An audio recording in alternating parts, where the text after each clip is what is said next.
হয় ৰাজদীপ, ক'ব লাগিব যে অন্যান্য বছৰৰ দৰে এই বছৰৰ কিন্তু পূজা কমিটিবোৰে তেওঁলোকে বিভিন্ন ধৰণৰ কাৰ্যসূচীৰে দুৰ্গা পূজা পালন কৰাৰ এটা ব্যাপক প্ৰস্তুতি চলাইছিল। কিন্তু আমাৰ কেইদিনমান আগতে আমাৰ সকলোৰে প্ৰিয় অসম তথা ভাৰতবৰ্ষৰ সৰ্বকালৰ এক জনপ্ৰিয় কণ্ঠশিল্পী জুবিন গাৰ্গৰ যি মহাপ্ৰয়াণ ঘটিলে, এই অকাল মহাপ্ৰয়াণৰ ফলত দেখিবলৈ পোৱা গৈছে যে চিৰাং জিলাৰ বিভিন্ন দুৰ্গা পূজা সমিতিতো তাৰ যথেষ্ট প্ৰভাৱ পৰিছে। ইয়াতে দুৰ্গা পূজাসমূহত বিশেষ আড়ম্বৰতা একো নাই।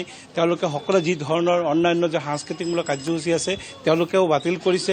আৰু এই মুহূৰ্তত মই উপস্থিত আছোঁ চিৰাং জিলাৰ বাচুগাঁও চহৰৰ টাউন ক্লাবৰ যি দুৰ্গা মণ্ডপ, এই দুৰ্গা মণ্ডপত ইয়াতো দেখিবলৈ পোৱা গৈছে যে কেইদিনমান আগতে আমাৰ মাজৰ পৰা চিৰদিনৰ বাবে তেখেতে গুচি যোৱা আমাৰ সকলোৰে মনোমৰ কণ্ঠশিল্পী জুবিন গাৰ্গ, তেখেতৰ ইয়াতে প্ৰতিচ্ছবি তেওঁলোকে স্থাপন কৰিছে আৰু ইয়াতে শ্ৰদ্ধাঞ্জলি দিয়াৰ ব্যৱস্থা কৰিছে। এইবাৰ দুৰ্গা পূজা সমিতিয়ে তেওঁলোকে এটা সুন্দৰ এটা থিম লৈ এইবছৰ তেওঁলোকে দুৰ্গা পূজা আৰম্ভ কৰিছিলে। মই সামগ্ৰিকভাৱে দেখুৱাইছোঁ যে ইয়াতে তেওঁলোকে শিক্ষামূলক এটা পৰিৱেশ দেখুৱাইছে, সুন্দৰ এটা লাইব্ৰেৰী আকাৰ দিছে, য'ত বিভিন্ন ভাষাৰ কিতাপ পত্ৰৰে কিতাপটো সমাজক আকৰ্ষিত, কিতাপৰ প্ৰতি মানুহৰ সমাজক আকৰ্ষণ কৰাৰ কাৰণে তেওঁলোকে এটা সুন্দৰ থিম লৈছিলে। মোৰ লগত পূজাৰ বিষয়ববীয়াসকল আছে, মই তেখেতৰ পৰা জনাৰ চেষ্টা কৰিছোঁ। পুলক ডাঙৰীয়া, কি ক'ব? অন্যান্য বছৰ আপোনালোকৰ পূজা মণ্ডপত এটা আড়ম্বৰতা থাকে, বিভিন্ন ধৰণৰ সাংস্কৃতিকমূলক কাৰ্যসূচী থাকে। এই কেইদিনমান আগতে আমাৰ সকলোৰে সৰ্বপ্ৰিয় কণ্ঠশিল্পী জুবিন গাৰ্গ আমাৰ মাজৰ পৰা অকাল বিয়োগ ঘটিছে। কি ক'ব তেখেতৰ আজিৰ এই কাৰ্যসূচী সন্দৰ্ভত? হয়, প্ৰথমতে আপোনালোকক ধন্যবাদ জনাইছোঁ আজি ইয়াতে অহাৰ কাৰণে। আৰু ইয়াৰ জৰিয়তে আমি গোটেই অসমবাসী ৰাইজক দুৰ্গা পূজাৰ শুভেচ্ছা জ্ঞাপন কৰিছোঁ আমাৰ কমিটিৰ পৰা।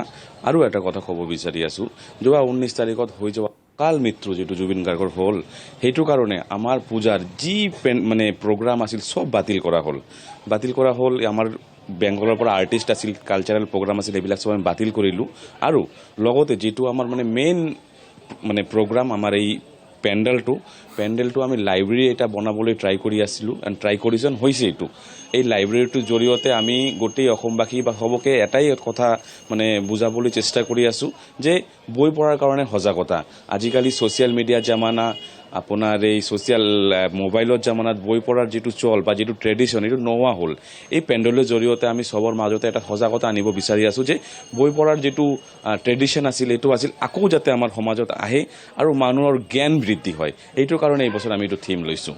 এই আজি জুবিন গাৰ্গৰ প্ৰতি যদি শ্ৰদ্ধাঞ্জলি বাচুগাঁৱৰ অকল আপোনালোকে কৈছে না পূজা মণ্ডপতে কৰিছে? ইয়াতো আমাৰ কোঅৰ্ডিনেশ্যন কমিটিৰ ফালৰ পৰা এটা ষ্ট্ৰিক্ট অৰ্ডাৰ আছে, প্ৰতিটো পূজা কমিটিয়ে জুবিন গাৰ্গৰ শ্ৰদ্ধা জনাব লাগিব। আৰু তাক শ্ৰদ্ধা জনাই আজি আমি সপ্তমীৰ দিনটো টোটেলি জুবিন গাৰ্গক ডেডিকেট কৰিছোঁ। আৰু গোটেই দিনটো আমাৰ ইয়াতে জুবিন গাৰ্গৰ বাহিৰে বেলেগ কোনো গান নাবাজে। এইটো আমাৰ ডেডিকেশ্যন জুবিন গাৰ্গৰ ওপৰত আজি কমিটিৰ পৰা। ধন্যবাদ জনাইছোঁ। এয়া আছিলে বাচুগাঁও টাউন ক্লাবৰ দুৰ্গা পূজা সমিতিৰ বিষয়ে। তেখেতে কৈছে যে আজি জুবিন গাৰ্গক যি অকাল মৃত্যু, ধন্যবাদ জ্ঞাপন কৰিছোঁ আপোনাক এই মুহূৰ্তত জয়ন্ত দেৱনাথ আমাক পোনপটীয়াকৈ পৰিৱেশ দেখুওৱাৰ বাবে।